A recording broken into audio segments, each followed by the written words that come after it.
በዛሬ ቪዲዮ የፊቸር ኮንቲኒዩስ ቴንስ ስትራክቸሩን ወይም በአረፍተ ነገር ላይ የሚኖረውን ቅርጽ uses with examples ጥቅሞችን ከነምሳሌዎች እንዲሁም ደግሞ መጨረሻ ላይ common time expressions ወይም የተለመዱ ጊዜ ጠቋሚ ቃላትን የምናይ ይሆናል።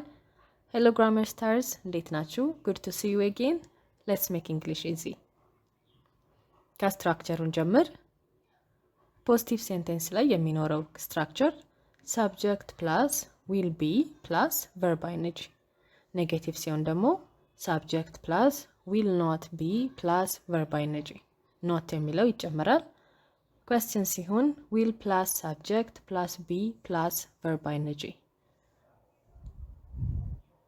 ሳብጀክታችን ሲንጉላርም ቢሆን ፕሉራልም ቢሆን የትኛውም ፕሮናውን ቢሆን የምንጠቀመው verb will be የሚለው ይሆናል ማለት ነው።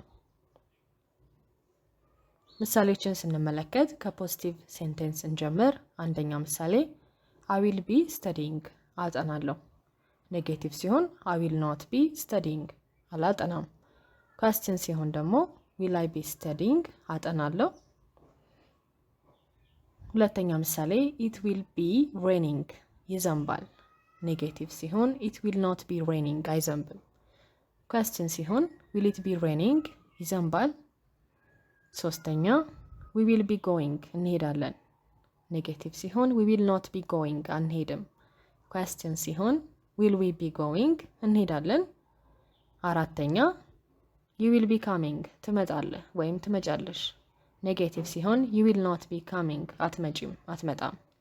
question ሲሆን will you be coming ትመጣለህ ትመጫለሽ።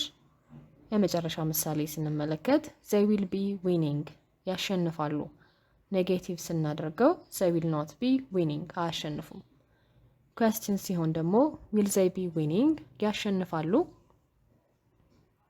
በመቀጠል ወደ ጥቅሞቹ ከነምሳሌዎች እንያ። የመጀመሪያው ዩዙ የሚሆነው it's used to talk about an action in progress at a future time የሆነ future time ወይም ለወደፊቱ የሚኖር የጊዜ ይኖራል። እዛ ሰዓት ላይ እየተካሄደ የሚቆይ ድርጊት ይኖራል ማለት ነው። ስለዚህ እሱን ለመግለጽ እንጠቀመዋለን። ምሳሌ እንመልከት። at 8 p.m. I will be studying 2 ሰዓት ላይ አጠናለሁ ወይም 2 ሰዓት ላይ የማጥናት ድርጊት ነው ማካሄደው ማለት ነው። በዛ ሰዓት እያጠናው ነው የሚሆነው ማለት ነው። we will be having dinner at 7 o'clock 1 ሰዓት ላይ ራት እንበላለን።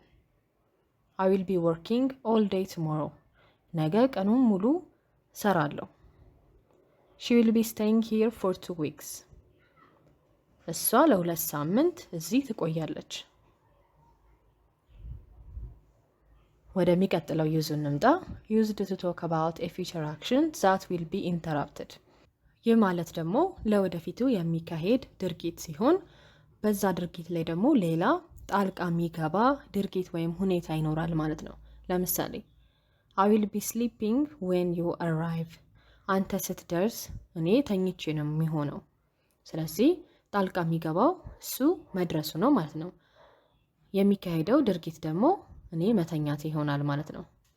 we will be driving when the sun rises ፀሐይ ስትወጣ እየነዳን ነው የሚሆነው። when she calls I will be working እሷ ስትደውል እየሰራው ነው የሚሆነው። ወደ ሶስተኛው ዩዝ እንምጣ። asking politely about someone's plan ስለ ሰዎች እቅድ በትህትና ለመጠየቅ እንጠቀመዋለን። ይህን ደግሞ በኩዌስችን ፎርም ነው የሚሆነው። ለምሳሌ will you be coming to the meeting ለስብሰባው ትመጣለህ ትመጫለሽ። will you be joining us for dinner ራት አብረህን ትበላለህ ወይም ትበያለሽ። will they be staying with us እነሱ ከኛ ጋር ይቆያሉ። ይህንን ይመስላል ማለት ነው። በመቀጠል የምንሄደው common time expressionዎችን ነው የምናየው ከዚህ ቴንስ ጋር የምንጠቀማቸውን ማለት ነው። የመጀመሪያው this time tomorrow ነገ በዚህ ሰዓት። this time next week የሚቀጥለው ሳምንት በዚህ ሰዓት። at 8 o'clock tonight ዛሬ ማታ 2 ሰዓት ላይ። at 8 o'clock tomorrow ነገ 2 ሰዓት ላይ። all day tomorrow ነገ ቀኑን ሙሉ። when while የምንላቸውን በሙሉ ከዚህ ቴንስ ጋር በብዛት እንጠቀማቸዋለን ማለት ነው። አብዛኞቹን ደግሞ የዛሬ ምሳሌ ላይ አይተናቸዋል። በዛሬ ትምህርት ላይ ማንኛውም ጥያቄ ካለ መጠየቅ ይቻላል። የቴሌግራም አድራሻዬ እዚህ ጋር የምታዩት @eGrammarStars የሚለው ነው።